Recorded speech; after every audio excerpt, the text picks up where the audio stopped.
Hey everyone, tonight we begin in the dim shiver of a July morning, where the ground quakes like a drum under a week of endless bombardment, and the air hangs heavy with chalk dust and burning cordite. You've heard the Somme described as courage and sacrifice. But the truth, it was boys in neat lines, climbing ladders into a storm that had already written their names on the soil. They believed the artillery had cleared the way. Instead, they walked straight into webs of barbed wire and walls of machine gun fire. Eight men falling every second, swallowed by smoke and silence. This isn't a story of glory, it's technology betraying trust. It's commanders deaf to screams. It's hope sinking into mud that would never give back the bodies. If tracing the darkest edges of history helps you drift into uneasy sleep, please like and subscribe. And tonight, tell me in the comments, where are you listening from? And what hour of the night keeps you awake? Now, lean closer, breathe in the fog of gunpowder, and steel yourself because we're stepping onto the bloodiest dawn the British Army ever faced. You are there. In the early morning light of July 1st, 1916, precisely 7:30 a.m. Imagine the sheer press of humanity, 60,000 souls, a wave of anticipation, perhaps a nervous flutter in your stomach, but a deep-seated belief pulsing through the trenches. The air, thick with the lingering scent of explosive charges and pulverized earth, vibrates with a strange stillness after a week-long artillery barrage. You've been told, assured even, that the German lines across the fields have been utterly obliterated, swept clean by the relentless hammering of 1.5 million shells. Your officers have instilled this faith. What awaits is not a struggle, but a mere stroll, a march across ground prepared for your easy advance. Then, you hear the quiet, urgent command. Over the top, a phrase that will forever echo through history, carrying with it the weight of unimaginable sacrifice. And so, you begin to climb. The wooden rungs, slick with morning dew and the previous night's mud, offer precarious footing. You feel the cold steel of your rifle, the rough weave of your uniform, the press of the man beside you, and the slow, deliberate lift as you emerge from the protective embrace of the trench. The ground before you, a landscape of craters and churned earth, stretches out, seemingly empty, waiting. For a brief, suspended moment, a whisper of hope might pass through your mind. Perhaps they were right. Perhaps the artillery did clear the path. The sun, a pale orb through the lingering dust, casts long, uncertain shadows. You take a step, then another, your boots finding purchase on the uneven, scarred ground. The silence, so profound after days of unending thunder, feels like a shroud, a deceptive calm. Then the world tears open. From places you hadn't even imagined, from deep beneath the scarred surface, figures emerge, not the expected fleeing enemy, but men, resolute and grim, clambering from the depths of their untouched bunkers. And with them, the chilling, mechanical sound begins. The rhythmic, tearing fabric of the air, the guttural thrum of machine guns specifically, the German MG-08s. It is not scattered fire, but a sustained, sweeping deluge of bullets, a scythe cutting through the morning mist. You are no longer a soldier marching to victory. You are a target in a terrible, open shooting gallery. The belief in obliterated lines shatters like brittle glass. The quiet confidence transforms into a cold, immediate dread. You see it. The impossible reality, men falling around you. Not one by one, but in clusters. A devastating, relentless sequence. 8 lives, your comrades, your friends, are cut down every single second. The dream of an easy advance collapses into a nightmare. An endless, horrifying moment where the world you knew, the world you believed in, is swept away in a torrent of lead. And as the initial wave of understanding washes over you, a chilling realization settles deep within. This isn't just a battle. This is a massacre. And it has only just begun. The general, far behind the lines, held fast to the comforting lie that the enemy was destroyed. But you, out here, in the deafening roar and the sudden, awful quiet of falling bodies, know the truth, the nightmare has truly begun.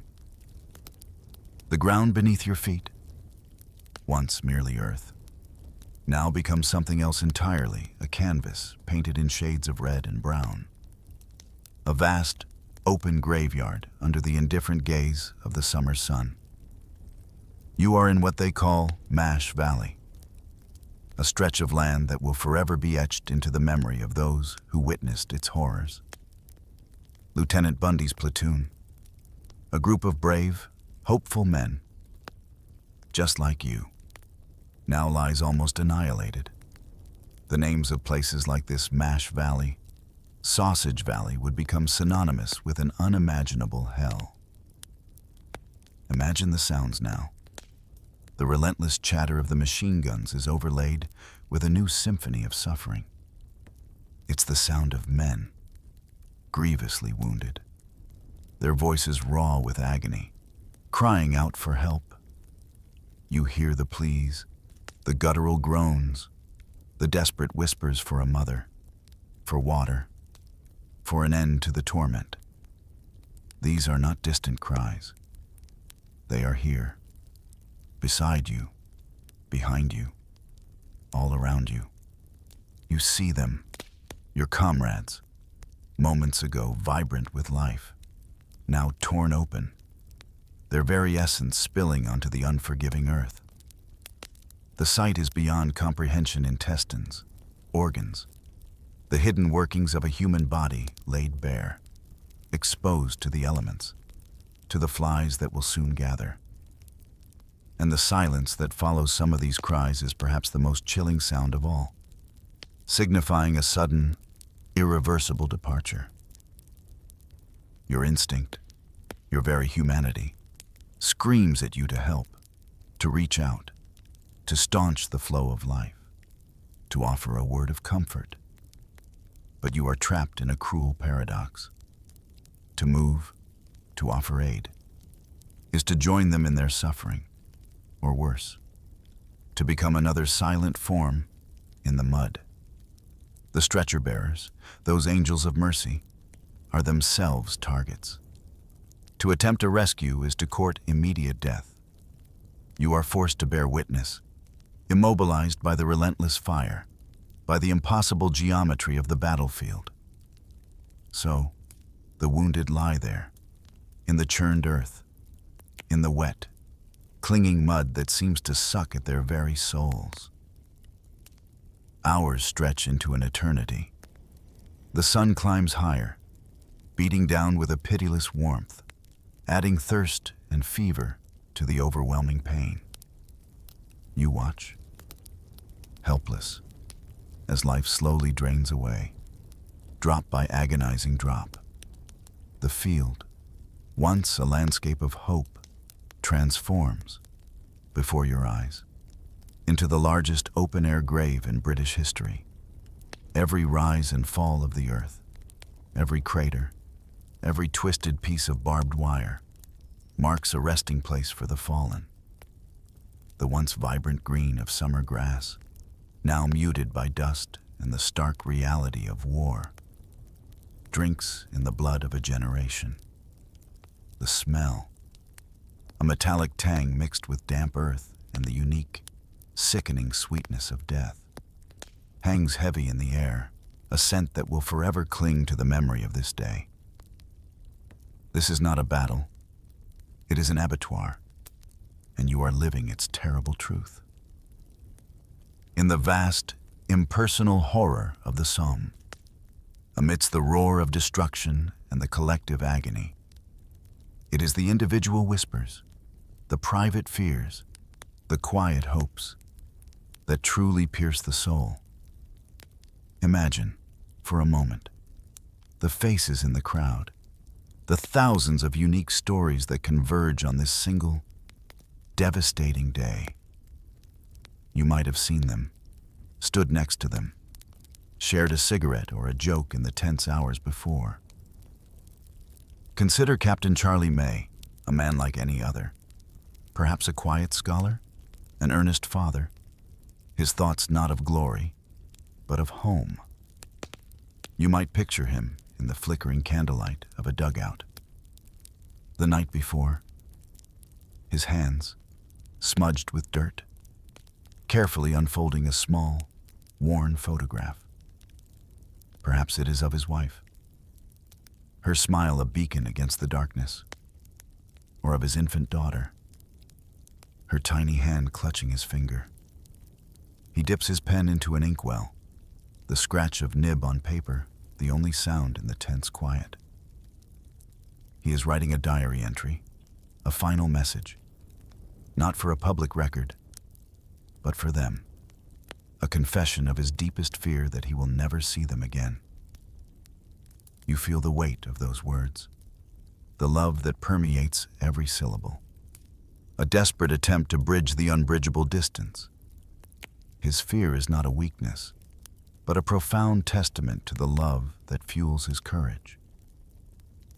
And then, there is Cyril Jose. You might have seen him, a face too young for the uniform he wore, his eyes holding the last vestiges of boyhood innocence. He was only 15. Yet he had found a way to lie about his age, to convince the recruiting sergeants that he was old enough to march with men twice his years. He too, in the days and weeks leading up to this moment, would have written letters, not of fear or despair, but innocent, hopeful words to his mother. And then, the machine guns find him. He falls, badly wounded, the innocence of his letters replaced by the stark, brutal reality of shrapnel and pain. But by some miracle, some twist of fate, he survives. He is pulled back from the brink, a testament not to heroism, but to sheer, desperate will. His youth irrevocably altered, but his life spared. And finally, Sergeant R.H. Tawney, a different kind of man, perhaps an intellectual, a thinker, drawn to this war by a sense of duty. You can imagine him, observing the grim reality around him with a detached, yet deeply human, eye. He would later articulate the uncomfortable truth that few dared to speak, that soldiers, in the brutal calculus of modern warfare, were not heroes in the traditional sense, but executioners, not murderers. You might feel the sharp edge of that distinction, the chilling accuracy of it. They were not driven by personal malice, but by the cold, impersonal demands of a system designed for mass destruction.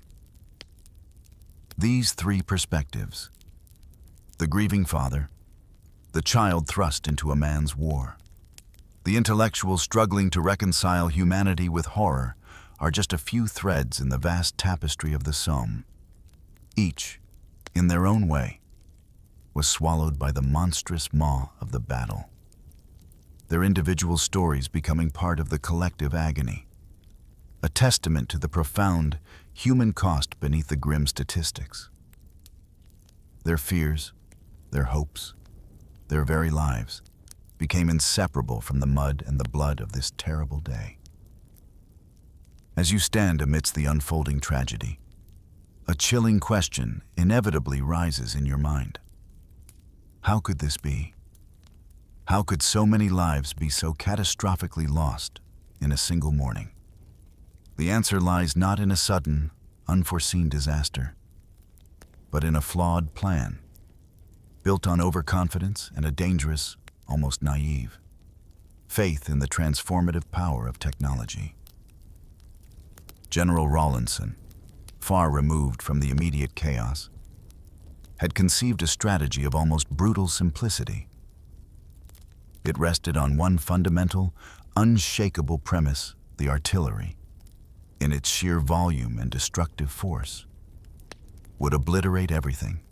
Every German trench, every machine gun nest, every strand of barbed wire, all would be pulverized into dust. The infantry, your comrades, would then simply walk across no man's land, unimpeded, virtually unopposed, to claim a victory already secured by the might of the heavy guns. You can almost hear the certainty in his voice, the unshakable conviction in the power of the cannon. They fired, tirelessly, relentlessly. 1.5 million shells screamed through the air, tearing into the earth, shaking the very foundations of the world. You might have felt the earth tremble for days, the air thick with the smell of high explosives. The sheer magnitude of the barrage was meant to be awe-inspiring, a preemptive strike that would break the enemy's will and their defenses. But the reality was a cruel deception. Many of those shells, a tragically significant number, were duds. They landed inert, sinking into the soft earth, their destructive potential neutralized. And even those that exploded, though they churned the earth and created vast craters, failed in their primary objective. The intricate, almost invisible networks of barbed wire, laid with meticulous precision by the German engineers, remained largely intact. You would have seen it now, gleaming innocently in the sunlight. A deadly, impenetrable barrier stretching across the landscape, waiting to ensnare the advancing lines. The cruelest twist, perhaps, came from the sky. British pilots, flying high above the battle lines, gazing down through the smoke and dust, reported back to headquarters with what seemed like reassuring news. They saw the German trenches, churned and scarred, and concluded they were obliterated. But what they couldn't see, what the artillery couldn't reach, were the deep, intricate networks of German bunkers. These were not shallow ditches. They were subterranean fortresses, some extending 50 feet or more underground, reinforced with concrete, designed to withstand the heaviest bombardments. Thousands of German troops, you realize with dawning horror, had been safe underground all along, waiting out the storm in relative safety.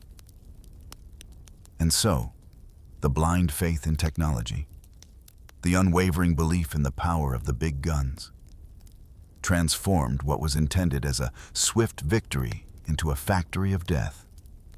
The grand strategy, meticulously planned and confidently executed, unraveled into a catastrophic failure, turning the hopes of a generation into dust, and the fields of the Somme into a monument to human miscalculation.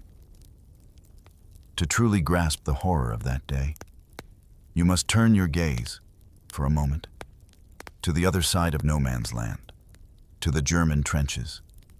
You might have wondered, as you marched into the storm of lead, what the enemy was experiencing, what they felt as the shells rained down for days on end. For them, it was a different kind of terror, a subterranean ordeal, but an ordeal nonetheless.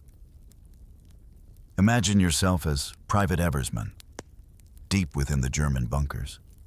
You are not celebrating victory, but enduring a claustrophobic existence. His diary, if you could read it, wouldn't speak of heroism, but of the mundane, yet oppressive realities of underground life. He complains, as any human would, about the omnipresent lice, crawling incessantly on skin and uniform, and the rats, large and bold, scuttling through the darkness. Yet, despite the discomfort, despite the terrifying tremors of the earth above, he is alive. He is safe. For a week, the artillery fire had been incessant, a constant, concussive drumbeat against the earth. You can imagine the Germans huddled in their deep dugouts, ears ringing, the air thick with the smell of damp earth and fear, but also with a growing sense of grim resolve.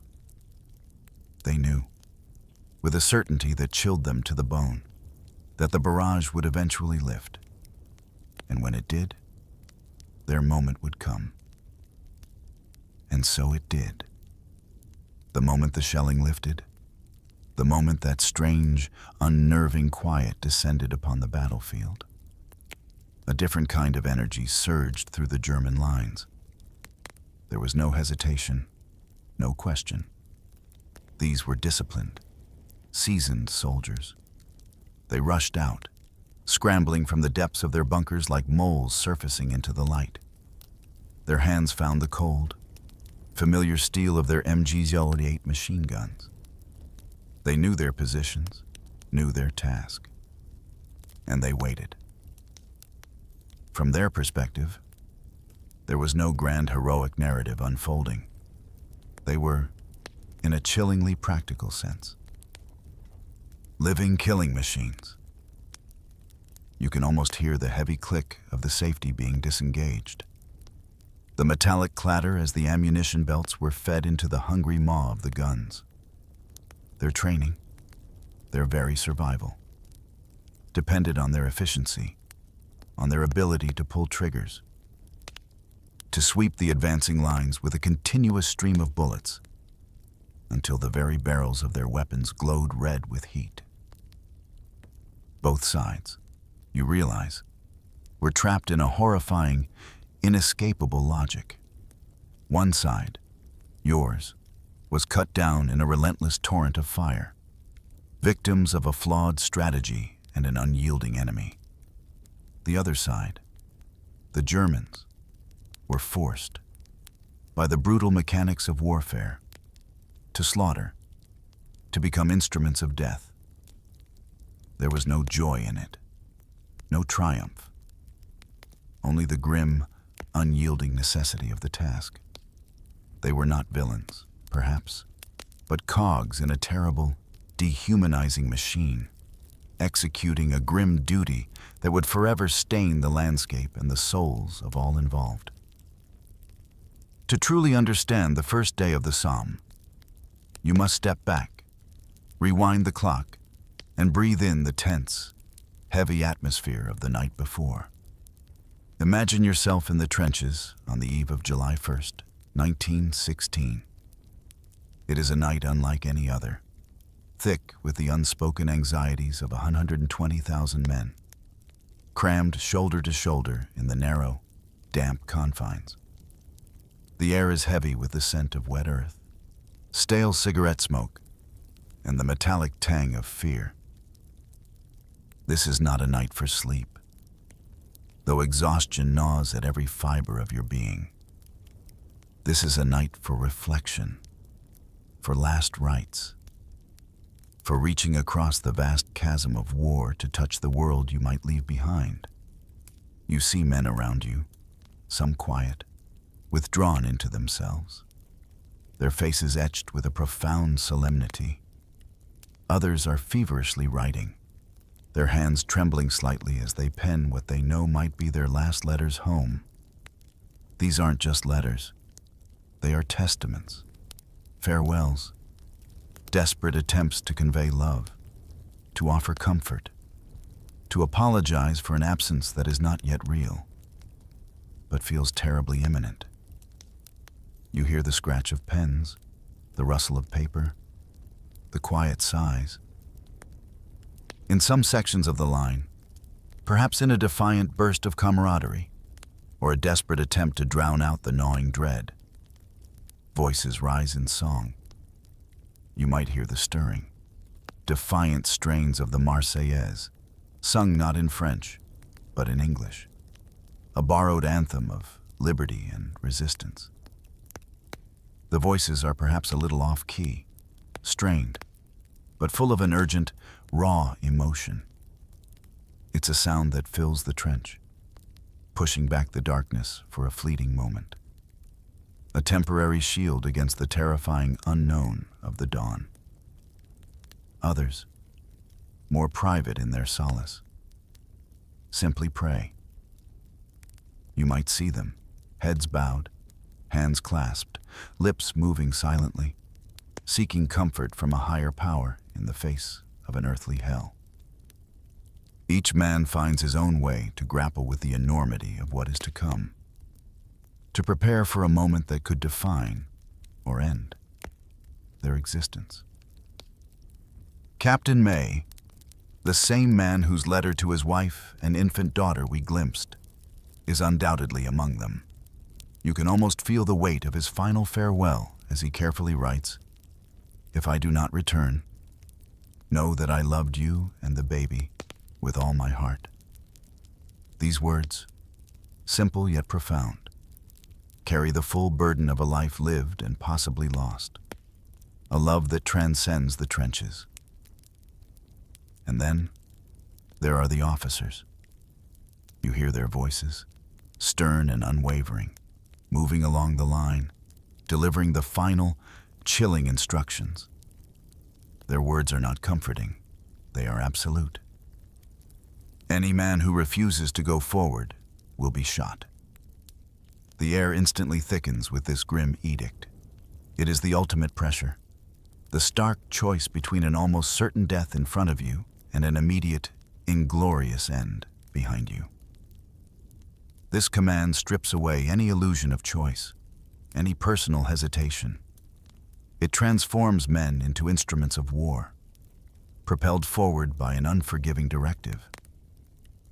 The night is a strange tapestry woven with threads of desperate cheer and profound dread. Jokes are told, perhaps. Cigarettes are shared. Stories of home are whispered. But beneath the forced smiles, beneath the camaraderie, lies an unspoken truth, a chilling premonition that hangs heavy in the air, waiting for the first rays of the doomsday sun. The quiet hum of anticipation, of terror, fills the night, a prelude to the horror that awaits. As the long, agonizing day wore on, amidst the widespread devastation, there were fleeting moments, almost imperceptible flickers, where a different outcome seemed possible. You might have heard whispers, rumors carried by the wind and the desperate hope of men, that some units, somewhere, had actually made it. One such place was Mametz, in the southern sector of the battle, here, against all odds. The 22nd Manchesters managed to achieve what so many others could not. You can almost envision them, a wave of determined men, pushing through the relentless fire, past the intact barbed wire, fueled by a mixture of courage, desperation, and perhaps a small window of opportunity. They succeeded in seizing a German trench. For a brief, shining moment, it seemed like a triumph, a breakthrough that defied the logic of the carnage unfolding elsewhere. A glimmer of hope, a tiny crack in the impenetrable wall of German defense, appeared. But the battlefield, in its merciless precision, held no room for sustained miracles. The strategy of the creeping barrage, designed to protect the advancing infantry, had a cruel flaw. It was timed, meticulously, to move forward at a specific pace, to keep the enemy's heads down just ahead of the attacking wave. But at Mametz, and in other places where the attack was slower or faced unexpected resistance. The barrage had already moved on. The deafening roar of the shells, which had held the German defenders in their dugouts, now hammered empty ground further afield. And so, with the immediate threat of the artillery gone, the Germans regrouped. They emerged from their bunkers, not obliterated, but enraged and resolute. You can imagine their cries, their coordinated counterattack, a surge of fresh, determined resistance. The momentary triumph of the 22nd Manchesters was swiftly overwhelmed. What had been a hard-won gain became a desperate, bloody defense. It was in this chaotic, brutal reality that the personal stories you had heard earlier found their tragic conclusions. Captain May, the loving father who had penned his fearsome farewell to his wife and infant daughter, found his destiny at a place called Danzig Alley. The name itself, a casual descriptor on a map, belied the horror of its reality. Just as he had feared, just as his heart had known on that long night before. He did not return. His hopes, his love, his very life, extinguished in the mud and blood. Another quiet casualty in the vast, roaring machine of war. Cyril Jose, the boy who had lied about his age, who had written innocent letters home, was among the wounded pulled back from the inferno. He was evacuated back to England. His young body scarred, his mind forever altered, but his life spared. A different kind of survival, perhaps. A testament to the random brutality and the equally random mercy of the battlefield. In the end, for all the unimaginable sacrifice, for all the hundreds of lives lost in this sector, a mere few hundred yards had been gained. A small, almost insignificant push forward on a map, bought at an unbearable price. The fleeting hope at Mametz faded into the grim reality. Another crushing defeat etched into the landscape of despair. A stark reminder that in the face of such overwhelming firepower, even the bravest efforts could only achieve so little, at such a terrible, terrible cost. As the sun arched higher in the sky, casting long, stark shadows across the scarred landscape, the grim statistics of the day began to accumulate, though their true horror was still shrouded in the fog of war. By midday, the casualty reports, though incomplete and fragmented, painted an already devastating picture: 30,000 casualties, 30,000 lives, shattered or extinguished in just a few agonizing hours. But the day was far from over. The relentless machine guns continued their chatter. The artillery continued its distant, thudding rhythm, and the desperate, futile advances continued. As the afternoon bled into evening, as the shadows lengthened and the light began to fade, the true, unimaginable scale of the catastrophe became terrifyingly clear.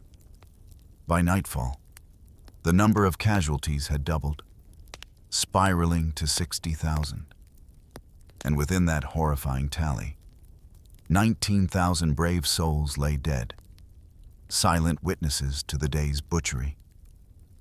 Imagine the sheer weight of that number, the unfathomable loss. It's a number that defies comprehension, a city of the fallen. Yet, back at headquarters, disconnected from the immediate, visceral reality of the front lines, a different narrative was being constructed. General Rawlinson, the architect of the day's strategy, recorded in his personal diary for that very day a chillingly understated figure: 16,000 casualties. You can almost feel the cold shock of that discrepancy. He was completely unaware, perhaps deliberately so, or perhaps genuinely misinformed by the chaotic, incomplete reports. that the real toll was nearly 4 times worse. His perception, clouded by distance and the desire for success, stood in stark, almost obscene contrast to the grim reality unfolding on the fields of the Somme. The chasm between command and the front line could not have been wider or more tragic. Meanwhile, back from the immediate carnage in the hastily erected field hospitals, another form of suffering, another kind of battle, was raging. Nurse Mary Borden, one of the many unsung heroes of the war, described her experiences in the most poignant and searing terms. She spoke of the desperate fight for life, the unending stream of mangled bodies, the overwhelming odds against survival. "We conspire against their right to die," she wrote. You can almost feel the exhaustion, the moral dilemma, the sheer, relentless will to keep life flickering in the face of such overwhelming destruction. Doctors and nurses, working without pause, surrounded by the stench of blood and antiseptic, performed miracles of surgical intervention, pushing the boundaries of what was possible, simply to prolong existence for men who perhaps longed only for peace. But for thousands, even that desperate hope was denied. As the sun dipped below the horizon, casting long, mournful shadows across no man's land, they were left to bleed to death in the churned earth, their cries fading to whimpers, then to silence. The battlefield became a vast, open-air infirmary, where the only comfort was the growing darkness, the only release, the embrace of death.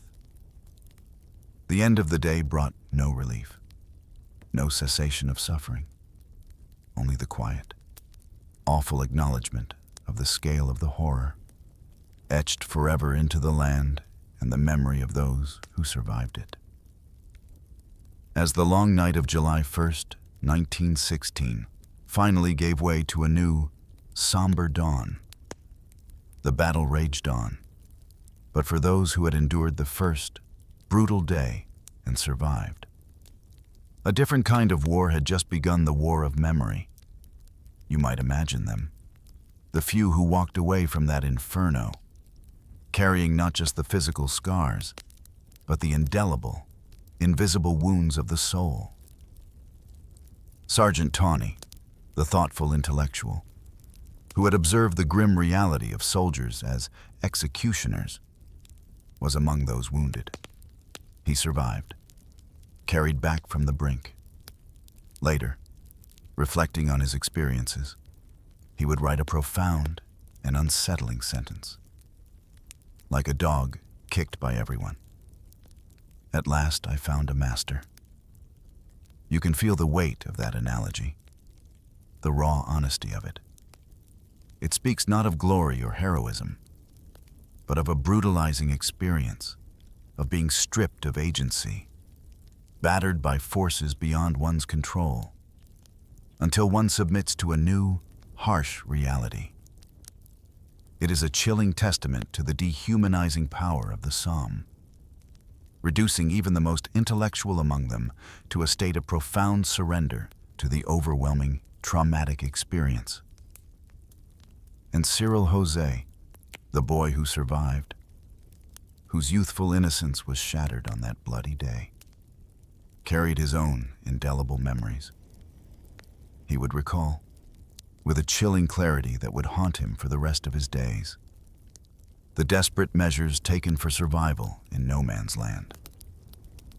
He spoke of drinking from dead men's water bottles, a primal act born of extreme thirst and the stark, immediate need to survive. Imagine the taste, the moral abhorrence, swallowed for the sake of one more breath, one more heartbeat. It is a detail that cuts through any romanticized notion of warfare, exposing the raw, ugly truth of human desperation. What strikes you most about these survivors, and countless others like them, is what they didn't speak of.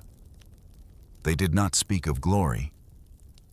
There were no triumphant narratives of valor, no boastful tales of single-handed heroism. Instead, their words, when they dared to speak them, were of endurance, of simply putting one foot in front of the other, of holding on for one more moment, of the sheer, unyielding will to persist through unimaginable pain and fear. And beneath that endurance, a quiet, pervasive sense of shame. Shame for what they had seen, for what they had done, for what they had become, for the terrible price paid for so little gain. They lived on. Yes, physically present in a world that moved forward. But they were, in a profound and sorrowful sense, ghosts. Their eyes held the distant, haunted look of those who had witnessed the unspeakable. They moved through civilian life, through the laughter and the mundane routines, forever scarred by the mud, the blood, and the screams of the Somme. Their survival was not a triumph, but a quiet, enduring testament to the day that broke a generation. The first day of July, 1916, was indeed an apocalypse, a singular moment of unparalleled human destruction. But the tragedy of the Somme did not end with the setting of that bloody sun. It was merely the beginning. This battle, this monstrous undertaking, dragged on for months, a grinding, brutal campaign that would leave an indelible mark on the landscape and the very fabric of a generation. It continued until November.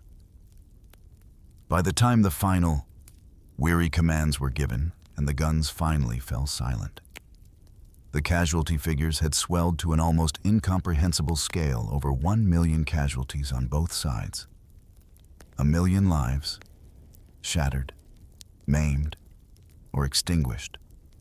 And for all that unimaginable sacrifice, for all the blood poured into the earth, the front lines had barely moved. A few miles gained here, a few lost there. A grim dance of death that achieved little of strategic significance. But everything in human cost. July 1st, 1916 would forever be etched into the collective memory as the apocalypse of a generation. It was the day when the industrial scale of modern warfare was laid bare, when the machinery of death truly came into its own, revealing its terrifying efficiency. It marked a turning point, not just in the war, but in the understanding of warfare itself, stripping away any lingering romantic notions of glorious combat. The legacy of the Somme lives on, a haunting presence in the world. You can find it in the stark, powerful poetry of men like Siegfried Sassoon and Wilfred Owen. Their verses raw with the visceral horror and profound disillusionment of those who fought. Their words paint a picture not of valiant charges, but of mud, gas, rats, and endless, futile suffering. These poems are not mere literary works. They are echoes from the trenches, desperate attempts to convey an unspeakable truth. You can visit the vast, meticulously maintained cemeteries that dot the landscape of northern France, serene and quiet now, but each headstone a silent scream. Row upon row, cross after cross, each bearing a name, or simply known unto God. A stark, visual testament to the sheer scale of the slaughter. These are not just burial grounds. They are open wounds in the earth. Memorials to dreams extinguished, futures unlived. And then there are the villages, spread across Britain, each emptied of its young men. Generations of families forever altered. Communities scarred by an absence that could never be filled.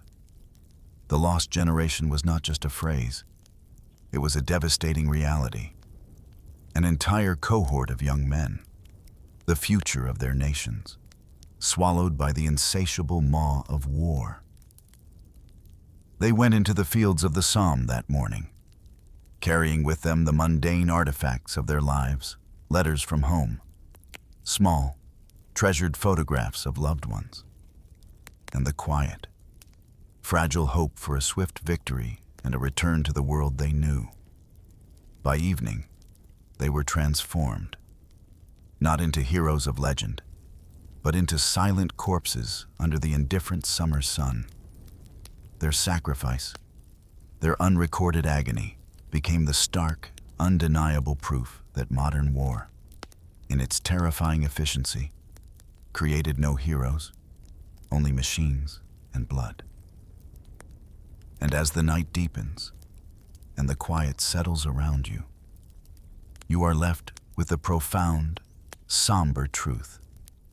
The Somme echoes still, a whisper of loss carried on the wind, reminding us of the cost of a single, terrible day. As the cool shadows lengthen and the world quiets around us, let us gently step back into the mid-20th century. This was a time when a profound and unsettling transformation began to take hold within the halls of German scientific endeavor. It wasn't merely an era of technological advancement, though it certainly was that. It was a period when the very essence of scientific inquiry became deeply interwoven with a pervasive and insidious ideology. The Nazi regime, with its insatiable hunger for power and its chilling vision of a new world order, didn't just patronize science. It sought to reshape it, to infuse it with a dark, almost mystical purpose. Imagine, if you will, the whispers within dimly lit laboratories, the quiet hum of nascent machinery echoing in cavernous underground tunnels, and the eerie silence of secluded ritual castles. These were the settings, real and imagined, where the ambitious projects of the Third Reich began to take shape. It was a peculiar and deeply unsettling concoction, a blend of cutting-edge technology, born from the rigorous discipline of German engineering, mixed with a chilling array of pseudoscience and esoteric beliefs. The lines, once so clear between empirical research and speculative fantasy, began to blur and eventually dissolve entirely. The regime's obsession wasn't simply with creating superior weaponry or conquering new territories through brute force alone. There was a profound, almost mystical belief in the power of knowledge, in uncovering what they considered to be the ancient wisdom of their purported Aryan ancestors, and then merging it with the most modern expressions of human ingenuity. This led to projects that, by today's standards, seem to oscillate wildly between the truly visionary and the utterly fantastical. We speak of the V-2 rockets, soaring into the stratosphere, an undeniable triumph of engineering, yet also of rumored flying discs, whispered about in hushed tones, shrouded in secrecy and myth. The ambition was boundless, driven by a desperate desire for a decisive edge in a world engulfed in conflict. But this ambition came at an unimaginable cost. The pursuit of scientific advancement under the Nazi banner very quickly crossed a moral precipice, transforming into a chilling partnership with crime. The pursuit of knowledge became a justification for atrocity, a veil behind which unspeakable acts were committed in the name of progress. The brilliance of the engineers and physicists, the meticulousness of their designs, the sheer audacity of their concepts, became irrevocably stained by the dehumanization and systematic annihilation of those deemed undesirable. It is a somber truth that the most ingenious minds of the time, in some cases, willingly or reluctantly, became complicit in this descent. The quiet hum of their equations, the precise calibration of their instruments, the meticulous drawing of their blueprints, all contributed to a war machine that was as technologically sophisticated as it was morally bankrupt. This initial entanglement set a dark precedent, revealing how easily the pursuit of knowledge, when divorced from ethical considerations, can become an instrument of profound destruction. As we continue our journey through these historical shadows, we will encounter further examples of this chilling synthesis, a testament to the fact that even the most brilliant scientific endeavors, when untethered from human compassion, can lead to the deepest abyss of human suffering. Let us now turn our gaze towards one of the more elusive and enduring myths born from this chaotic era. As the quiet of the night deepens, let us drift into one of the more persistent and ethereal legends to emerge from the tumultuous years of World War II. The enigmatic tales of Nazi flying saucers and their mysterious airborne apparitions. During the war, Allied pilots, particularly those flying over Germany, reported strange, glowing objects following their aircraft. They called these phenomena Foo Fighters, spectral lights that danced in the skies, seemingly impervious to attack and baffling in their origin. Were these truly unknown aerial phenomena, or simply early glimpses of something far more technologically advanced and terrestrial? The whispers of advanced German flying discs, often referred to as fliegende Untertassen or Rundflugzeuge, flying saucers, or round aircraft, began to circulate not long after the war. One of the more compelling stories revolved around Rudolf Schriever, a German aircraft designer. It was alleged that from 1941 to 1945, Schriever was actively involved in the development of a flying disc, a circular craft powered by powerful BMW radial turbines. Imagine the hum of those engines, a low, resonant thrum against the backdrop of the quiet German countryside. As these experimental prototypes allegedly took to the air, the account suggests that various versions, perhaps designated V1, V2, and V7, were tested. It is said that these prototypes, along with their intricate blueprints, were supposedly destroyed in the frantic final days of the war, just as Soviet forces advanced, desperate to prevent them from falling into enemy hands. The narrative of these secret projects often intertwined with the names of other ingenious, if somewhat unconventional, engineers. Giuseppe Belluzzo, an Italian engineer, was cited by some as having contributed to these designs, suggesting a broader Axis collaboration on such futuristic concepts. Then there was Victor Schauberger, an Austrian forestry engineer and natural scientist, whose theories on implosion technology and vortex mechanics were far outside mainstream science, but captivated certain circles within the Reich. His ideas, though often dismissed as pseudoscience, were seen by some as potentially unlocking radical new forms of propulsion, perfectly suited for a revolutionary circular aircraft. In the decades following the war, as the global fascination with unidentified flying objects, UFOs, reached a fever pitch, particularly after incidents like the Roswell claims and Kenneth Arnold's sighting of flying saucers in 1947, these earlier German whispers gained new life. They provided a tantalizing, albeit unproven, terrestrial explanation for the aerial phenomena witnessed worldwide. The very idea that such advanced craft could have existed, kept secret by a ruthless regime, fueled a cascade of speculation and conspiracy theories. It is crucial, however, to gently separate the whispers of legend from the documented realities of engineering. While the myths persist, actual historical records paint a different picture. German engineers certainly experimented with circular wing aircraft designs. Perhaps the most well-known of these was the SAC AS-6, designed by Arthur Sack. One might imagine the quiet determination of Sack, working in his workshop, meticulously crafting this unusual aircraft. However, These documented German circular wing tests, including various Arthur Sack projects, were, without exception, ultimately failures. They struggled with basic aerodynamic principles, stability issues, and propulsion challenges. The sight of them attempting to take flight would have been more awkward and cumbersome than graceful and mysterious. Despite the lack of concrete evidence for functional, advanced flying discs, the enduring nature of these myths speaks volumes about the power of secrecy and the human desire to find explanations for the inexplicable.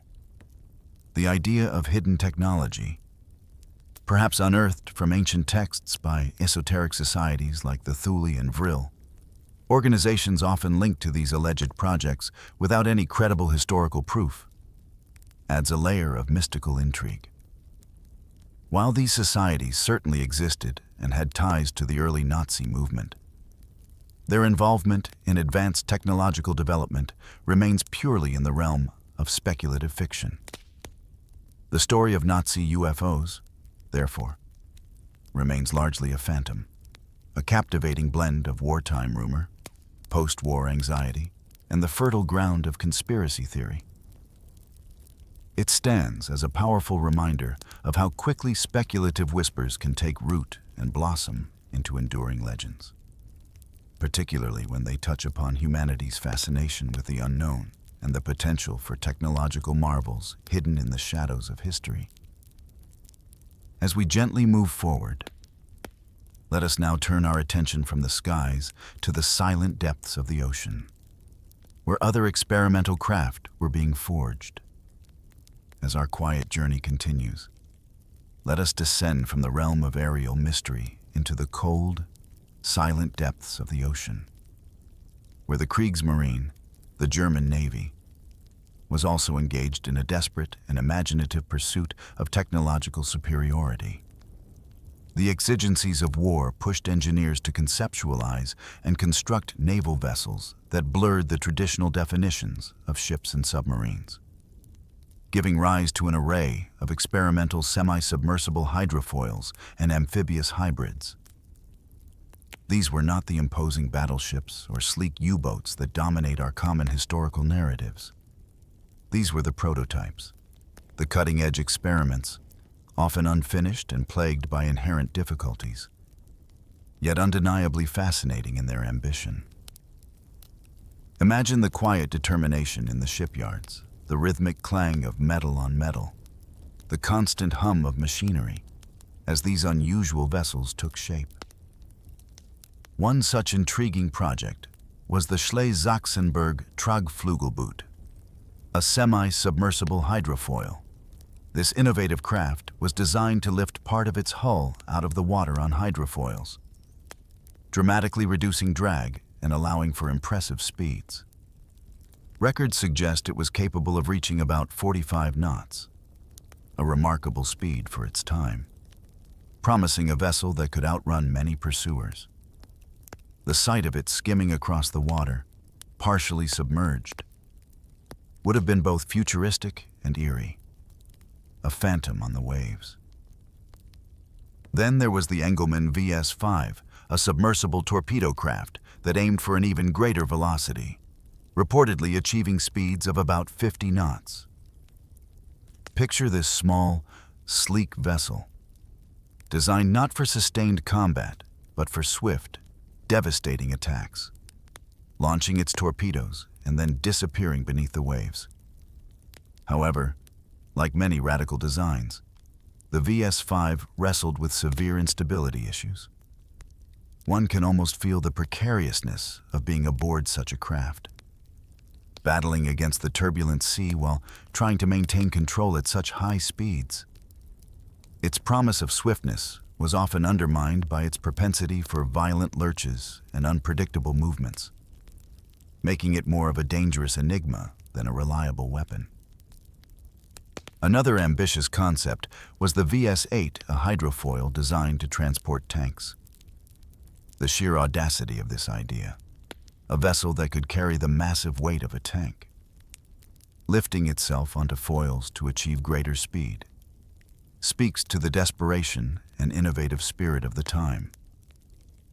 While tested, the project proved too complex, too costly, and too time-consuming to bring to fruition amidst the escalating demands of the war.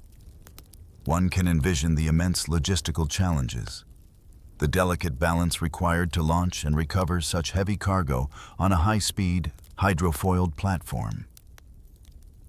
Perhaps most chilling were the concepts for suicide attack craft, epitomized by designs like the Tornado or Seeschlange, meaning sea serpent.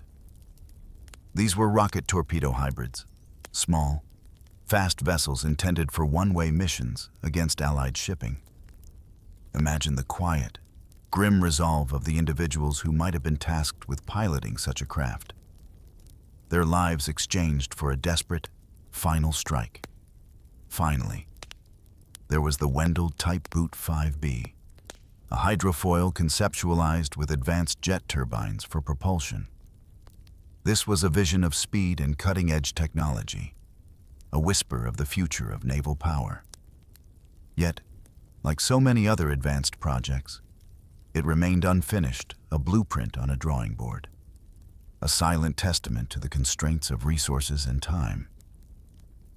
The common thread weaving through these innovative, yet ultimately unrealized, naval projects was a familiar set of challenges, inherent instability at high speeds. The astronomical costs associated with developing and manufacturing such bespoke technologies, and the ever-present, crushing lack of time. The war was turning against Germany, and even the most ingenious designs could not overcome the material and temporal realities of a collapsing war economy. Despite their limited practical impact during World War II, these bold and unconventional naval experiments left a profound legacy.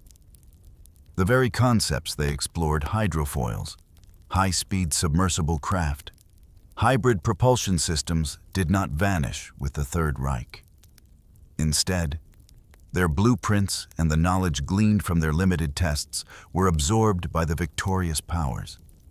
They provided inspiration and foundational knowledge for Cold War naval experiments in both the United States and the Soviet Union, influencing the development of faster, more elusive submarines and surface combatants for decades to come. The quiet hum of these forgotten prototypes echoed, in a way, in the design labs of a new era, proving that even failed experiments can sow the seeds of future innovation. And so, our gaze now turns to perhaps the most iconic and devastating technological achievement of the Reich, the rockets of Peenemünde. As the tranquil night embraces us, let us journey, in our minds, to a remote, windswept peninsula on the Baltic Sea, a place known as Peenemünde. Here, nestled amongst the quiet dunes and pine forests, unfolded one of the most remarkable and, ultimately, tragic chapters in the history of science and warfare, the birth of modern rocketry. The story of Peenemünde begins not in the clamor of war, but in the quiet dreams of space enthusiasts in the 1930s. Figures like Werner von Braun, a brilliant young engineer, and Hermann Oberth, a pioneering rocket theorist, were captivated by the radical notion of launching vehicles into the cosmos, driven by a vision that transcended earthly conflicts. Their aspirations, however, were soon co-opted by the rising tide of militarism. By 1937, Peenemünde transformed from a modest research facility into what would become the largest rocket development center in the world. A veritable cathedral of technological ambition. Imagine the scale of it: vast hangars, towering test stands, miles of rail lines, and thousands of dedicated and increasingly desperate workers. The air here would have been thick with the smell of propellants, the distant rumble of engine tests, and the constant hum of intellectual fervor, all shrouded in the deepest secrecy. At the heart of Peenemunde's efforts was the Aggregate 4, better known to the world as the V-2 rocket. The V stood for Vergeltungswaffe, or retribution weapon, a chilling testament to its intended purpose. The V-2 was not merely a weapon, it was a technological marvel. The world's first ballistic missile. Picture its immense form, about 46 feet tall, a sleek, dark column against the sky, weighing approximately 28,000 pounds when fully fueled. Its engines, roaring to life with an almost apocalyptic fury, could propel it to an astonishing altitude of roughly 56 miles, well into the mesosphere, before beginning its silent, supersonic descent. The sound of its approach, if heard at all, was a distinct, eerie double crack, like distant thunder, followed moments later by the devastating impact. From a purely engineering perspective, the V-2 was a triumph. It incorporated advanced guidance systems, powerful liquid-fueled engines, and an aerodynamic design that allowed it to reach speeds exceeding 3,500 miles per hour. It was a clear precursor to the intercontinental ballistic missiles and space rockets that would define the Cold War era.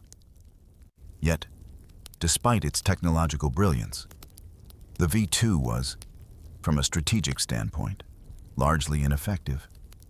It was devastating in its impact, causing immense destruction and civilian casualties. But it was also incredibly inaccurate.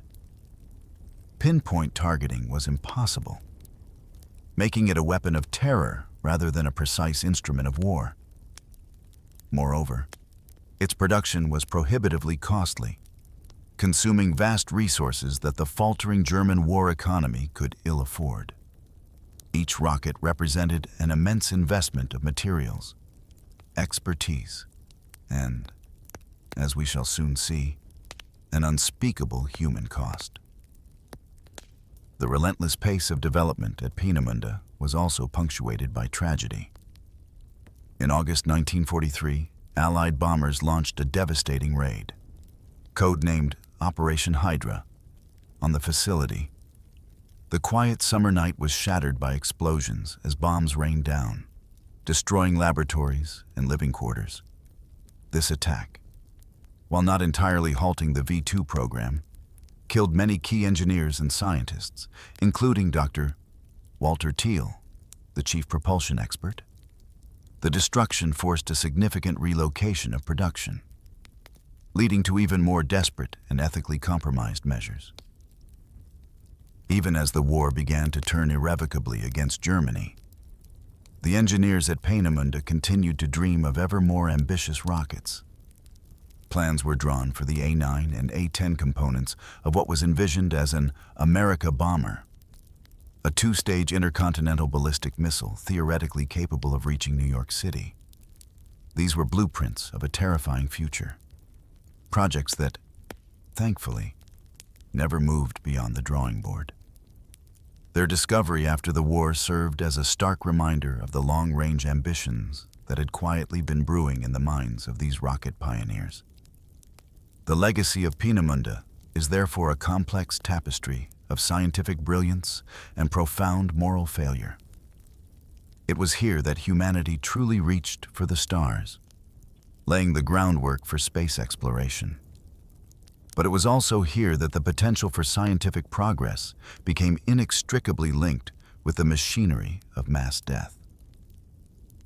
The silent, destructive journey of the V-2 was powered not just by liquid oxygen and ethanol, but by the relentless, often unacknowledged, suffering of others. As our quiet journey into the shadows of history progresses, we arrive at a place where the brilliance of technological innovation collides with the darkest depths of human cruelty. The Mittelwerk factory and its associated Dora Mittelbau concentration camp. Following the devastating Allied bombing raid on Peenemünde in 1943, the Nazi regime made a chilling decision: V-2 rocket production would be moved underground, into a vast network of tunnels burrowed deep beneath the Kohnstein mountain in central Germany. This relocation was not merely a logistical shift. It was a descent into an industrial hell. fueled by the suffering of thousands.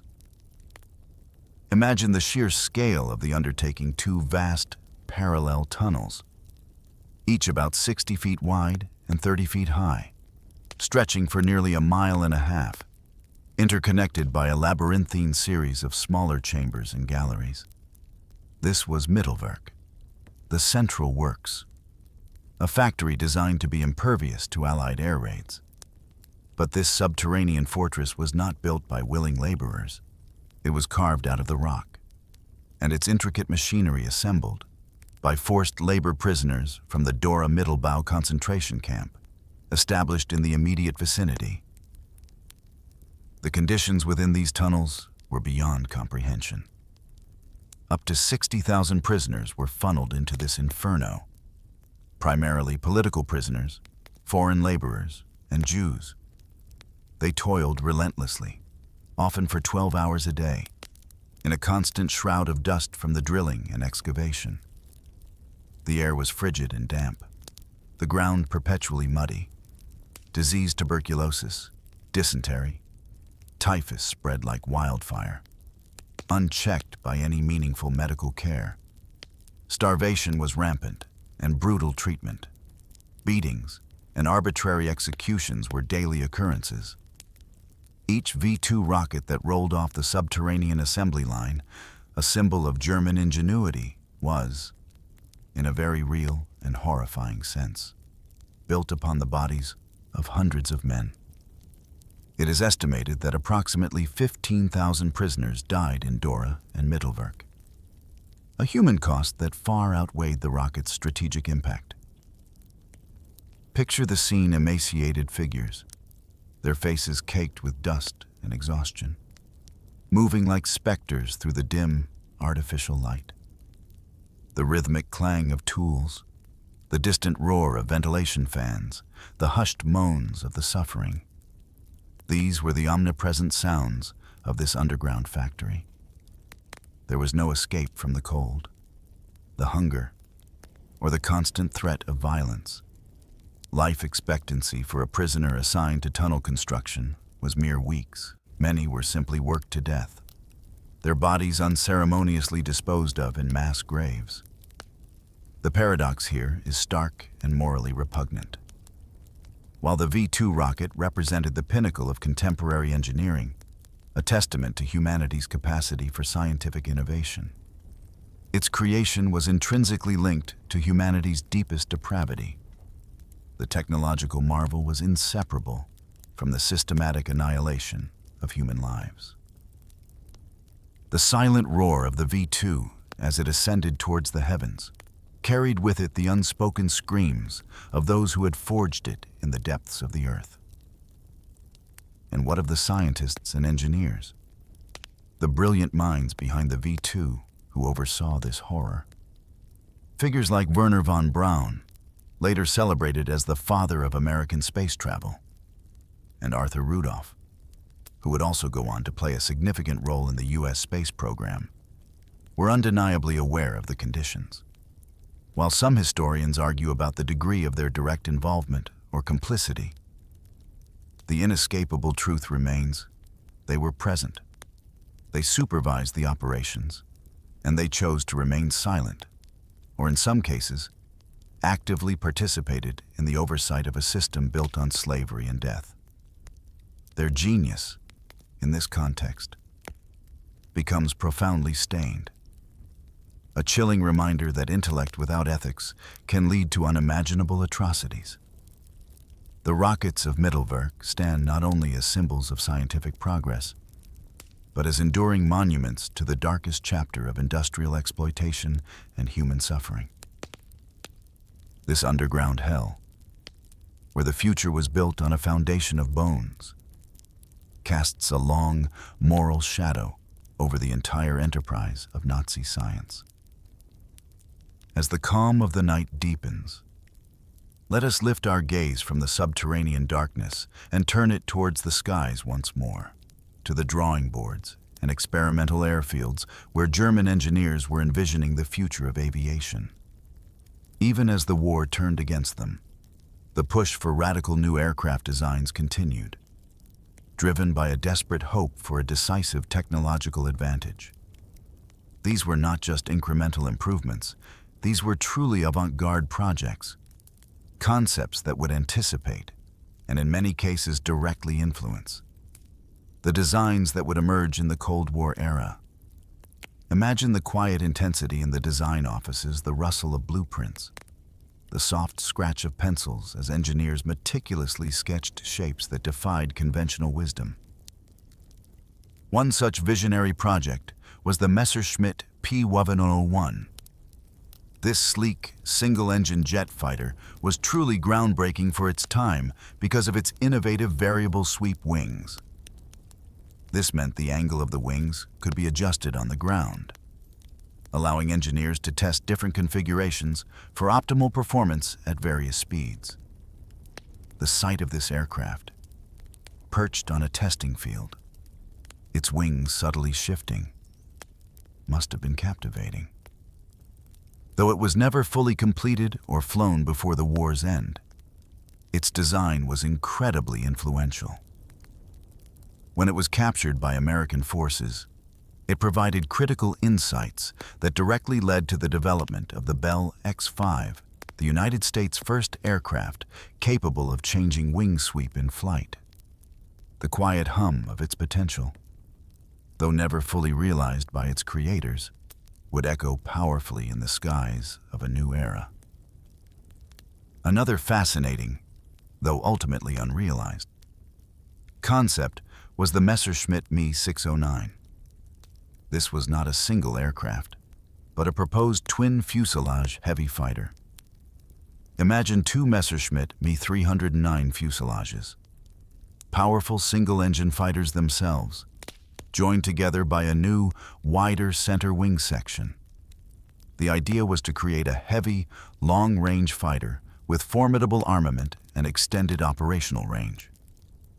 While it remained a paper project, never advancing beyond detailed drawings and models, it exemplified the German drive to push the boundaries of what was possible with existing components, to combine and reconfigure them in novel ways to meet evolving combat needs.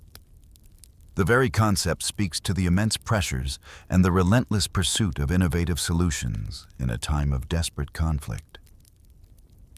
Perhaps one of the most intriguing and truly radical designs was the Lippisch P-13A. This was not a conventional aircraft in any sense. Dr. Alexander Lippisch, a pioneer in delta-wing designs, envisioned a tailless delta-wing ramjet fighter, an aircraft that looked like something from science fiction.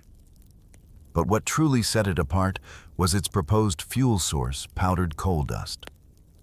Imagine the quiet contemplation behind such a seemingly outlandish idea. Using a readily available, abundant, and cheap fuel source for an advanced jet engine. The coal dust, mixed with air, would be ignited in the ramjet engine, propelling the P-13A at incredibly high speeds. Though a full-scale prototype never flew, wind tunnel tests demonstrated the viability of the delta wing shape at supersonic speeds. And the ramjet concept itself was revolutionary. The image of this triangular craft, soaring through the sky, leaving a faint trail of coal smoke, would have been a truly alien sight. None of these futuristic aircraft designs entered combat, and most never even flew as fully functional prototypes. They were constrained by the immense challenges of wartime material shortages, the complexities of their cutting-edge technology, and the relentless pressure of a collapsing industrial base. The quiet, desperate struggle to realize these visions was ultimately overtaken by the realities of war. However, their conceptual influence was profound. When the war concluded, Allied powers, particularly the United States and the Soviet Union, eagerly absorbed German aerospace engineers, scientists, and, critically, their design philosophies and experimental data. The Messerschmitt P-1101, for instance, literally became the foundation for American variable geometry aircraft research. The aerodynamic insights gained from Lippish's delta wing work contributed to the development of supersonic aircraft for decades to come. These impossible wings, though they did not turn the tide of the war, undeniably laid the groundwork for the jet age and the supersonic flight that would dominate the Cold War skies. The quiet hum of their design principles continued to resonate in the hangars and test facilities of the victorious nations, shaping the future of aviation in ways their original creators could only have dreamed of. As the tranquil night embraces us further, let us now turn our attention to one of the most profound and unsettling scientific endeavors of the Third Reich, the Uranium project, or Uranium Project, Germany's wartime nuclear program. Launched in September 1939, just weeks after the invasion of Poland. This project represented the ultimate scientific race of the era, the quest to harness the power of the atom. Unlike other weapon programs directly overseen by Hitler's inner circle, the Uranium project was primarily managed by the Wehrmacht, the German armed forces, and later, the Reich Research Council, a subtle distinction that perhaps contributed to its fragmented nature. Imagine the quiet intensity in the various university laboratories and research institutes across Germany, where some of the world's most brilliant physicists and chemists were working. Key figures included Werner Heisenberg, a Nobel laureate and one of the pioneers of quantum mechanics, Otto Hahn, who had discovered nuclear fission just months before the war began, and Carl Friedrich von Weizsäcker, a younger but equally insightful theorist. These were minds of immense capacity, grappling with the profound implications of splitting the atom, a concept that promised unimaginable power. Yet, despite this constellation of talent, Germany's nuclear program ultimately failed to develop an atomic bomb. The reasons for this failure are complex and multifaceted, a quiet cascade of interconnected problems. Firstly, the project suffered from a fragmented and decentralized research structure.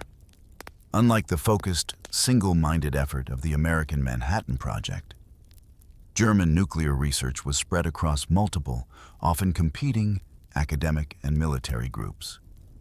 There was a distinct lack of centralized coordination, leading to duplication of effort, squabbles over resources, and a general lack of cohesive direction. Imagine the quiet frustration among scientists, knowing their collective effort could be so much more effective if only directed properly. Secondly, a critical resource, heavy water, essential for certain types of nuclear reactor designs, became a major bottleneck. The primary source was a plant in Norway, Hydro Norsk, which was subjected to repeated and incredibly daring commando raids by the Allies. Picture the freezing Norwegian landscape, the quiet determination of the saboteurs, disrupting production again and again. These acts of sabotage significantly hampered Germany's ability to produce enough heavy water to sustain a chain reaction, effectively slowing their progress to a crawl. Thirdly, the immense challenge of uranium enrichment proved insurmountable at the scale required for a bomb. Enriching uranium, separating the fissionable uranium-235 isotope from the more common uranium-238, is an incredibly energy-intensive and technologically demanding process. Germany simply lacked the industrial capacity and the specialized centrifuges or other separation techniques required to produce sufficient quantities of highly enriched uranium. The sheer scale of the task, the quiet hum of countless centrifuges spinning day and night, was beyond their reach. Perhaps most critically, there were conceptual errors, particularly those made by Werner Heisenberg. While undoubtedly a genius, Heisenberg's initial calculations regarding the critical mass of uranium needed for a bomb were significantly overestimated. He believed that many tons of enriched uranium would be required, a quantity that seemed utterly unachievable. This fundamental miscalculation likely led German leadership to conclude that an atomic bomb was too distant a prospect to warrant the immense investment required during wartime.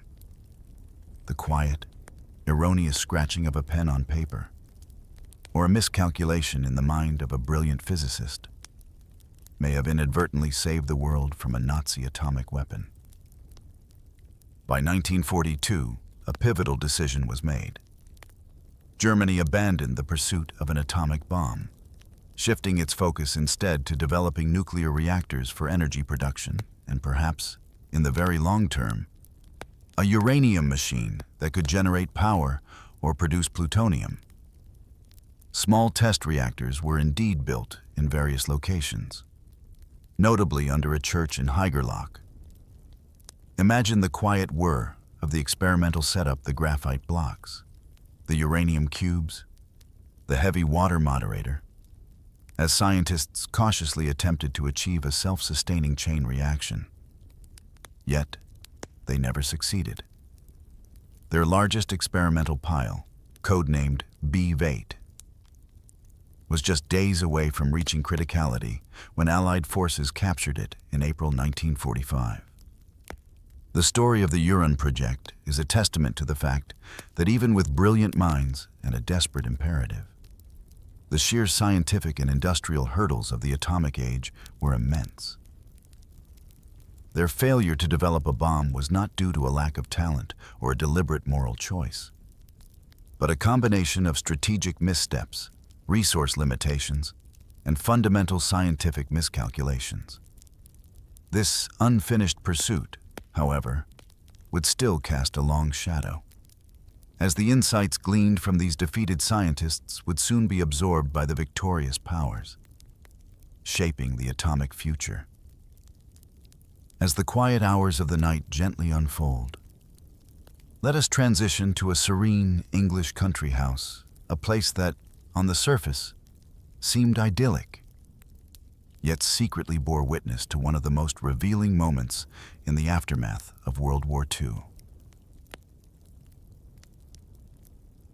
This was Farm Hall, a stately home near Cambridge, where in the summer of 1945, 10 of Germany's leading nuclear physicists, including Werner Heisenberg, Otto Hahn, Carl Friedrich von Weizsäcker, and others, were detained by Allied forces. Their captors, eager to understand the true extent of the Nazi atomic program, had a secret purpose. Every room, every conversation, every whisper was meticulously bugged with hidden microphones. Imagine the atmosphere in that quiet house, the gentle rustle of leaves outside, the chirping of birds, contrasting with the hushed, intellectual discussions within. These were brilliant minds, now confined, waiting for news from a world that had moved beyond the war. And then, on August 6, 1945, the news arrived that would shatter their composure. The United States had dropped an atomic bomb on Hiroshima. The initial reaction among the captured scientists was a profound mix of shock and disbelief. Otto Hahn, who had discovered nuclear fission, was reportedly devastated by the horrific application of his discovery. Heisenberg, initially, expressed utter astonishment and denial, believing it must be a trick or an exaggeration. He struggled to comprehend how the Americans could have achieved what he and his colleagues had failed to do. Their discussions, secretly recorded, reveal a fascinating spectrum of human responses from moral rationalization, some suggesting that they had deliberately sabotaged the German program to genuine scientific puzzlement. The myth of deliberate sabotage quickly took root, particularly championed by Heisenberg in his post-war writings. He subtly cultivated an image of himself and his colleagues as moral geniuses who had, in essence, protected the world from a Nazi atomic bomb by intentionally dragging their feet or miscalculating. This narrative was comforting, allowing them to distance themselves from the atrocities of the regime they had, however reluctantly, served. The quiet whispers of this noble lie would persist for decades, influencing historical perceptions. However, the complete transcripts of the farm hall tapes, eventually declassified and published, gently debunked this comforting myth. What they revealed was far less romantic. It was a story of incompetence, miscalculations, and a fundamental lack of resources. The tapes showed that the German scientists were genuinely surprised by the success of the American program, not because they had intentionally withheld their efforts, but because they had genuinely failed to grasp the scale of the engineering and industrial effort required to build a bomb. Heisenberg's initial error in calculating critical mass was evident in his conversations. He was still thinking in terms of tons of uranium, not pounds. They also lacked access to the vast industrial infrastructure and the dedicated, single-minded focus of the Manhattan Project. The farm hall transcripts paint a picture not of moral resistance, but of a scientific elite operating within a totalitarian system, struggling with technical hurdles, competing priorities, and ultimately, a lack of visionary leadership for their atomic endeavor. Their surprise at Hiroshima was genuine, born from their own inability to replicate the feat.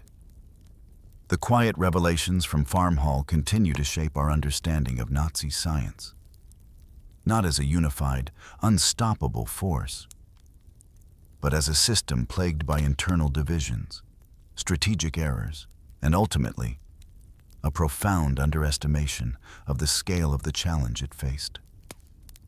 The echoes of those hushed conversations in that quiet English house serve as a powerful reminder that history often reveals its truths in the most unexpected and subtle ways, gently peeling back layers of myth to expose the more complex and often more sobering realities beneath. As our quiet journey drifts deeper into the night, let us submerge into the realm of the silent hunters of the deep, the advanced submarine technology developed by the Third Reich, while the iconic U-boats of the early war years were deadly. Their reliance on surfacing to recharge batteries made them vulnerable. German engineers, driven by the relentless pressures of Allied anti-submarine warfare, embarked on a quest for truly revolutionary submersible designs vessels that could remain hidden and operate efficiently beneath the waves for extended periods. Imagine the quiet, focused work in the shipyards, the intricate welding, the precise engineering, as these sophisticated machines took shape. At the heart of this innovation was Helmuth Walter's closed-cycle hydrogen peroxide propulsion system. This radical technology allowed submarines to operate underwater without requiring access to atmospheric oxygen, effectively removing the need to surface for air. The V-80, a small experimental test submarine equipped with this Walter propulsion system, was launched in 1940. Picture its sleek form, gliding silently beneath the waves, reaching an astonishing submerged speed of about 28 knots. This was a breathtaking achievement, a speed that was unparalleled for a submerged vessel at the time, offering a glimpse into a future where submarines could truly be stealthy and swift predators. This success led to the development of the Type 7 fast attack subs.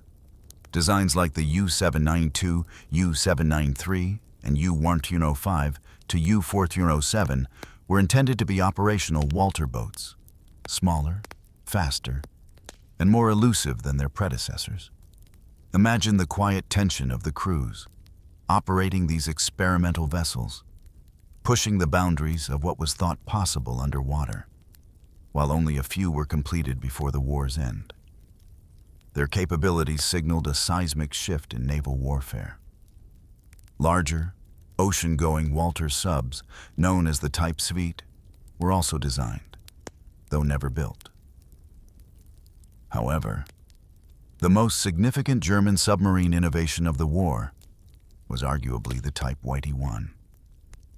While it did not fully utilize the Walter turbine, It incorporated a host of other groundbreaking features that made it the first true submarine-designed submarine, rather than a surface ship that could also submerge.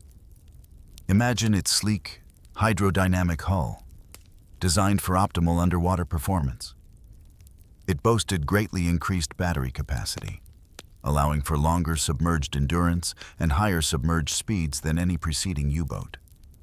It also featured a snort mast, a retractable air intake that allowed it to run its diesel engines and recharge batteries while remaining submerged at periscope depth, drastically reducing its vulnerability. Furthermore, the Type 41 had advanced hydrophones, allowing it to detect targets from a greater distance, and a sophisticated torpedo loading system that enabled faster reloading. These were the silent hunters of a new era. Although very few Type 21 boats saw combat before the war ended, their influence was immense. The very concept and design principles of the Type 21 formed the basis for post-war Soviet and American submarine development.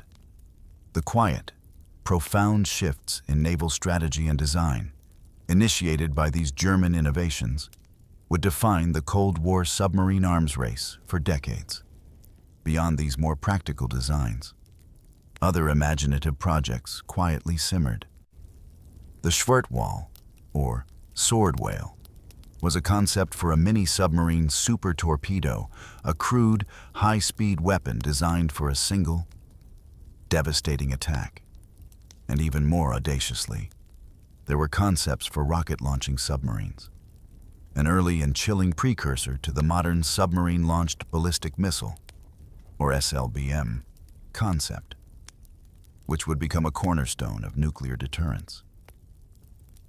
The legacy of German advanced submarine technology, therefore, is a powerful one. Even in defeat, their bold designs and revolutionary propulsion systems did not simply disappear. Instead, they were absorbed by the victorious navies, their secrets meticulously studied, refined, and eventually integrated into the next generation of underwater warfare vessels. The quiet hum of the Walter turbine, the silent gliding of the Type 41, continued to echo in the blueprints and test runs of new fleets, ensuring that the dark ingenuity born of desperation would leave an enduring mark on the strategic landscape of the world's oceans. As our quiet, historical journey draws to a close, let us reflect upon the most profound and disturbing aspect of Nazi science, its deep integration into the very machinery of the Reich, transforming the pursuit of knowledge into an instrument of terror and systematic atrocity. This was not merely about individual scientists making compromised choices. It was about the entire scientific bureaucracy being co-opted, corrupted, and weaponized to serve an ethically bankrupt ideology. Imagine, if you will, the vast, interconnected network of institutions that form the scientific heart of the Third Reich. The Ahnenerbe, an SS-affiliated organization, stands out as a chilling example, ostensibly dedicated to archaeological and anthropological research, particularly in search of Aryan origins and ancient German wisdom. It quickly devolved into a vehicle for occult pseudoscience and, more horrifyingly, direct involvement in medical crimes and human experimentation. Picture the quiet whispers of academic theories twisting into justifications for unimaginable brutality, as scholars and pseudo-scholars provided the intellectual veneer for racial purity laws and mass murder.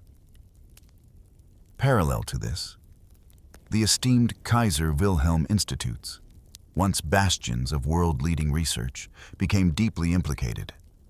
Fields like eugenics, twin studies, and racial biology flourished under Nazi patronage, providing a scientific basis for discriminatory policies and horrific experiments conducted on concentration camp prisoners.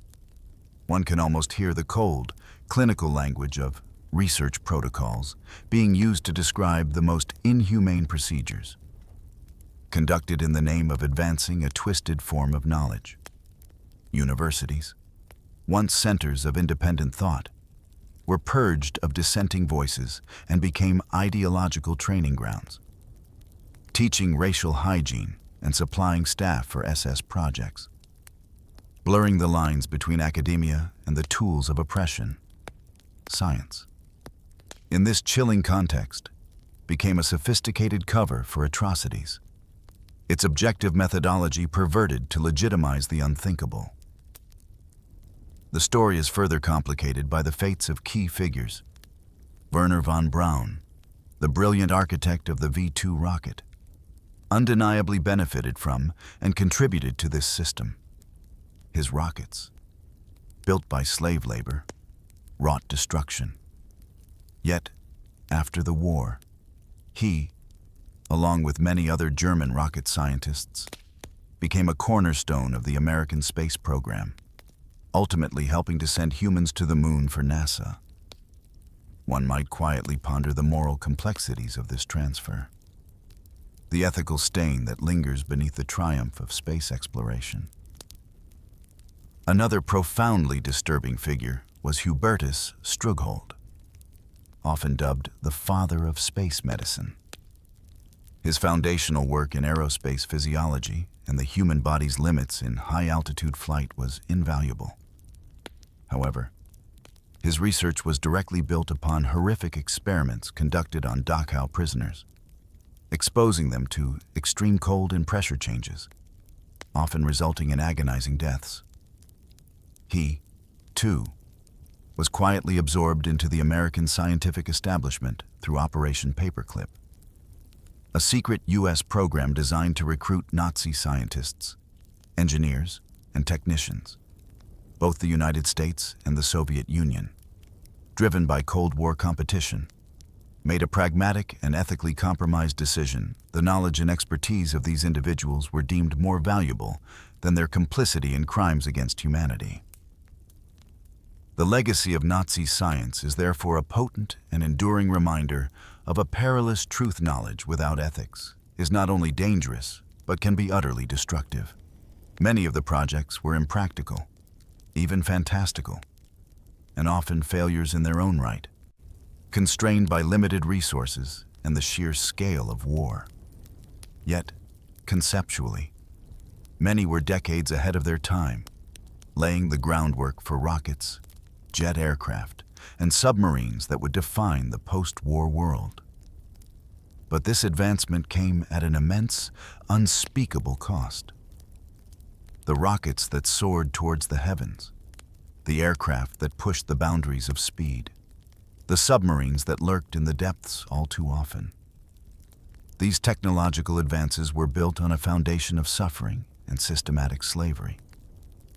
The quiet hum of the machinery, the meticulous calculations of the scientists, were inextricably linked to the screams of the persecuted. The history of Nazi science, therefore, serves as a chilling, whispered warning from the past that intellectual brilliance, when stripped of its moral compass, can become the most devastating force of all.